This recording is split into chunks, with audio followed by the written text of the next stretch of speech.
Yeah, well, I mean that's it from a PlayStation perspective. You wanted to cover this My Time at Sandrock news? Yes, yes. So this week, Pathea Games has unveiled the sequel to My Time at Portia, uh, named My Time at Sandrock, which is it's cool. Like sequel. It just follows the naming convention. So for anyone that doesn't know, Mm, which I think probably includes Intercot, yeah, My Time at Portia is a Harvest Moon style game. Like I guess life sim is what you could say, where yeah. where you are essentially, but you're not a farmer, but you basically inherit like a work shed or a workshop. You're a builder, and it follows this very similar model of, hey, you start, there's a town, there's individual like people, townspeople that have clear, strong personalities. You make them, you grow like to have good friendships with them and relationships, and then you can actually like get married. And it has a really cool gameplay loop. This is My Time at Portia, which My Time at Sandrock will follow similar. Is where generally you'll get jobs as a builder, and then you'll upgrade and get access to more stuff. And the game's pretty layered. Actually has quite a lot of like dungeons and quite a strong single player, not single player, sorry, like narrative main quest, as well as just doing like what you do in a Stardew Valley or a Harvest Moon. Um, and I quite liked it. And I'll get back to my experience with Portia after I cover, I guess, what the sequel is. So the sequel, they launched a Kickstarter, and it hit its Kickstarter goal of 100,000 in 19 hours. The first game, which was an unknown property at the time, of course, took 29 days to reach the same figure, which is great. It's this game, if you see the trailer, looks pretty far along. So at this point, it's just just extra investor money, pretty much, for the title. It seems like they probably would have been launching this game regardless. They've got a whole bunch of stretch goals leading up to $5 million mark, which includes more areas like dungeons and things, which are really important. We're really important to My Time Portia.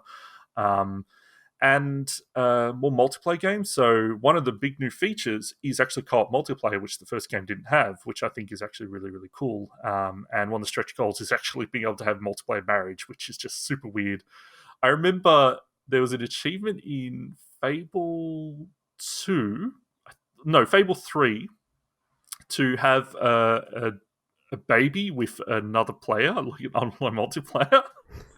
It was the weirdest God, thing ever, because like did you unlock I that had achievement? I had to do. I've got all the achievements in that, but I had to do a boosting session for it. So I had to organize it with someone that I didn't I know, love that. right? Someone that I did not know, who An also arranged marriage. their the English was not their first language, Oh God! and Put the baby inside of me. no, but literally you have to walk up together to a bed. And you actually, No. no joke, you have to go into a bed. Fable's really crude about this Oh stuff. And Jesus then the screen goes Christ, black dude. and you hear like creaking bed noises and stuff. No. And you have to keep No. doing it. You have to keep doing it until you like, because there's nothing or whatever. It's the most awkward thing I've ever had to do with a screen draw. It just shows them how willing to the depths that you're willing to sink for your achievement hoarding. That's disgusting. Literally an achievement whore. Anyway, going back to Sandrock. So it is very similar to My Time at Portia in the way it's set up, but it's set in a new frontier town. It seems a lot darker and like in tone wise, but it's still a Mm. bit of a wholesome game as well. It's in much rougher shape than what the town of Portia was, and they've revamped the Yeah, combat. it's running at like 5 frames a second, man. What the hell? So the new, I'll get to like some of the stuff about Portia in a second about that. Yeah. And they've completely revamped the combat system for Portia. It really needed it. And there's actually quite a bit of combat in that game as well. So it's coming to PC early access in 2021, and then they've said essentially all current and next gen consoles the year after in 2022. So to get to my experience with Portia quickly. So the game is really cool, but it's also very rough. Has a lot of rough edges. The UI is pretty. You're like, it kind of looks like this is an early access UI and stuff like that. But when you get past that, it's actually a real charming game. Has a really, really cool gameplay loop to it that I said. Some of the characters are really cool, and I'm going to spoil something for My Time at Portia here. So maybe if you care about the story, what happens in that game, come back in a minute. They actually go one of the characters has a chronic illness, and they actually pass away in the game.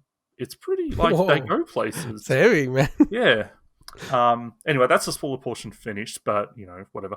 But what's really funny. The reason why I really want to talk about this as well was but why'd you say that spoiler, by the way? because I wanted to explain that they actually do a lot of the characters. Oh, okay. Yeah, so, they're willing to kind of go there. The game actually is really, really cool, but it's got some meat to it more than you'd think. From for at least personally, I know nothing about this game at all, and I'm like, it just looks like an Animal Crossing style game. Oh, it's nothing like Animal Crossing. It's like Harvest Moon, Stardew. So it's really cool. My Time at Portia is on Switch, and I really recommend it. But the one thing I want to say about the game, so this game under True Achievements' multi-genre system was tagged as an RPG. So it's borderline, whatever, right? RPG? What? That's why you played it. No, but it's borderline. I was wondering why you played this. No, I would have tried it anyway because I like Harvest Moon, Stardew, and stuff like that. I would have played it anyway, but I cared about completing it because of that. So yeah. The thing is, right, and it's borderline. It has a lot of RPG elements, but it's borderline. But the thing is, right, last week I talked about, hey, when it comes to the grind of completing a game, exploit the hell out of it. Glitch the hell out of it. There's stuff. Yeah. Man, I've never exploited a game more than I have My Time at Portia. I completely broke this game. So this game, basically, any item you get, you can duplicate and have as many as you want. What? So you find there's an exploit for find a super expensive item that you can sell for a lot of money. You can make a stack of 200 of them straight away.